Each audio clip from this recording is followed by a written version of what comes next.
I want to welcome now Zach Sage Fox. He's an activist, comic, and media CEO joining us from New York. Zach, it's great to have you with us on The Rundown again, especially as you yourself, you have been to these campus protests. You have gone undercover even to go really inside. And so, in your opinion, do these protesters really pose a real threat to American security?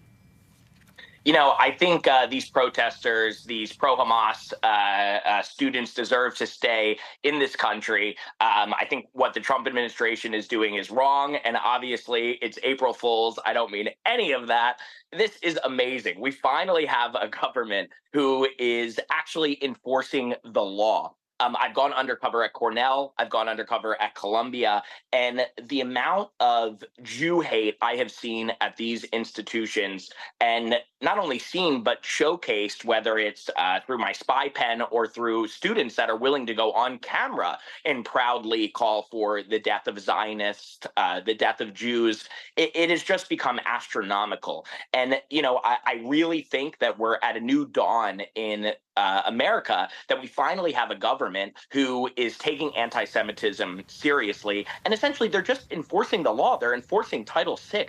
If mass protesters went around and called for the death of all Africans, none of this would have continued for a day, let alone a year and a half through most of the Biden administration after 10/7. And so we really are at a new dawn in our country. The only thing that genuinely scares me as an independent is that the Democrats have taken the side of these pro-Hamas students who are being deported or threatened to be deported. And it really is astonishing. They have spent more energy, the Democrats, the liberal media, more energy rallying around these people, right? These pro-terrorist people who, like Mohammed, are literally calling for the death of Western civilization.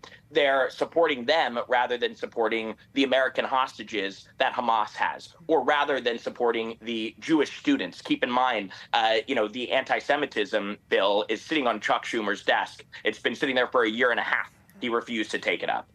So we're in what I would say is an exciting time in this country, and that, you know, as somebody who's fighting for Jewish civil rights, we genuinely are seeing the page turn. I'm scared, though, at the same time, because the more the Trump administration does to enact the law, things that the Biden administration could and should have done, it's becoming a really bipartisan issue in the minds of Democrats, Democratic lawmakers, Democratic voters. And so, you know, my big fear is that, you know, if the Democrats take Congress, if the Democrats take the White House again, that all of these policies that are protecting Jews now are just going to be thrown out the window, as seen as Trump laws, rather than seen as just laws that the Democrats should support too. Well, and that is one of the fears also, Zach, that some people have when it comes to deporting these protesters, these anti-Israel protesters that have caused the chaos that you have seen on those college campuses, is the fact that it could have the opposite effect, actually invigorate these protesters and incite more violence. Do you see that being the case?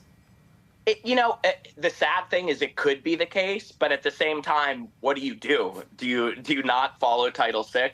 Do you let Jews be harassed on campus? You know, there are so many documentaries now coming out, like October 8, which highlight what Jews have been going through on college campuses. And again, I've had a front row seat to this. I've interviewed so many of them. We're talking swastikas drawn on their synagogues, their hallels, Jews being blocked from class. So the concept that you don't stop that because it'll anger the other side is ludicrous. So I really hope that the Democrats can have a come to Jesus moment and not make Jewish civil rights a bipartisan issue. Again, they're the ones who have made this a bipartisan issue. They're the ones who refused to tackle this during the Biden administration when they held the levers of power. Biden refused to tackle this head on.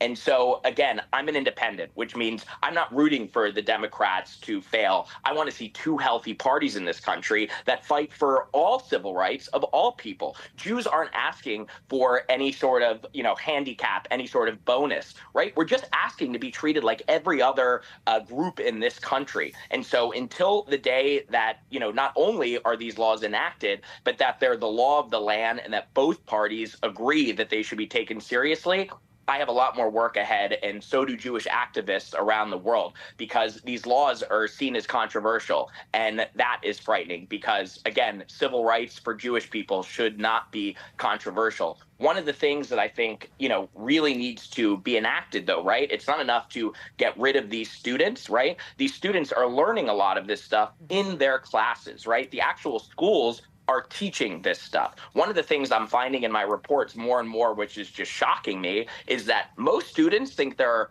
hundreds of Jewish countries, hundreds. And they actually think that there's more Jewish countries than Arab countries. Again, we're talking over 50 Muslim majority countries, one Jewish state. It's this misinformation that we see, and as you mentioned, a lot of it does stem, unfortunately, from the campuses themselves that these students, these protesters are just preaching as well. And so it seems we are finally seeing some action coming from the Trump administration. We'll have to follow it and see exactly where it leads. Zach Sage-Fox, it is great to have you with us, and your analysis as someone who has been at these campus protests. Always great to have you with us on The Rundown.